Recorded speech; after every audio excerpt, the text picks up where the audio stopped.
Welcome to my basement. I had to install a new hot water heater. No big deal. Tap in the old line. I had to move it actually to a new location, so I had to tap in some lines and run some new plumbing. I say no big deal, but I wouldn't have said that 30 years ago. The first house I ever bought, it was like 100 years old, had all these old galvanized pipes. They all closed off. I had to replumb the entire thing. Now, this is before YouTube videos and stuff, so you couldn't watch someone else do it.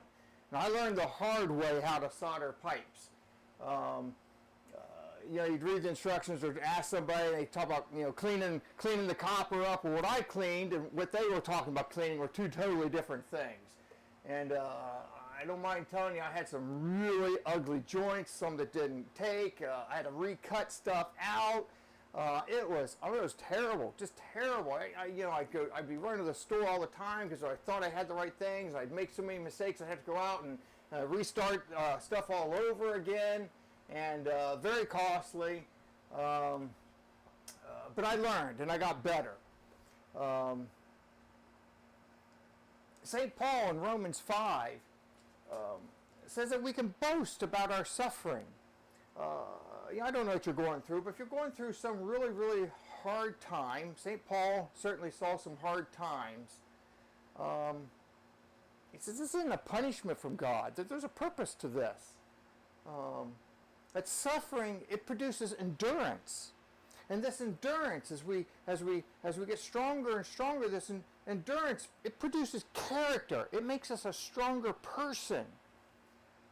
And this character is what gives us hope. Those hard times, those few years when I was trying to replumb my house, I was making all those mistakes and having to be embarrassed and ask people for help, and they'd come out and they'd look at it, well, who in the world tried it? Look at this. I had stuff dripping all over the place. Those times made me more confident in what I was doing.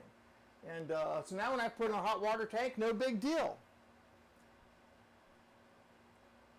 The other thing that happened, as I was putting this one, is this new stuff. It's called PEX, P-E-X.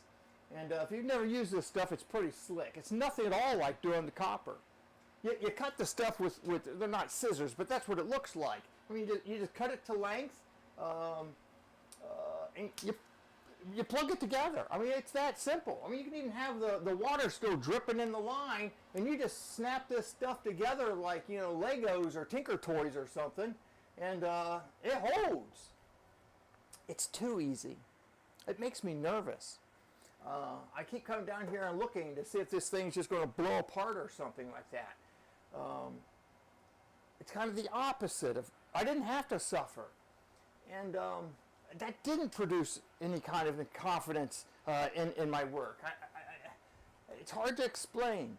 But we often think as a good Christian, I'm going to go sail through life without any of this stuff, without any of these pains or ups and downs. But the truth is we need those times. We need those times of hardship and suffering to really become the disciple that Jesus Christ needs us to be. Grace and peace to you from God our Father and our Lord and Savior Jesus Christ.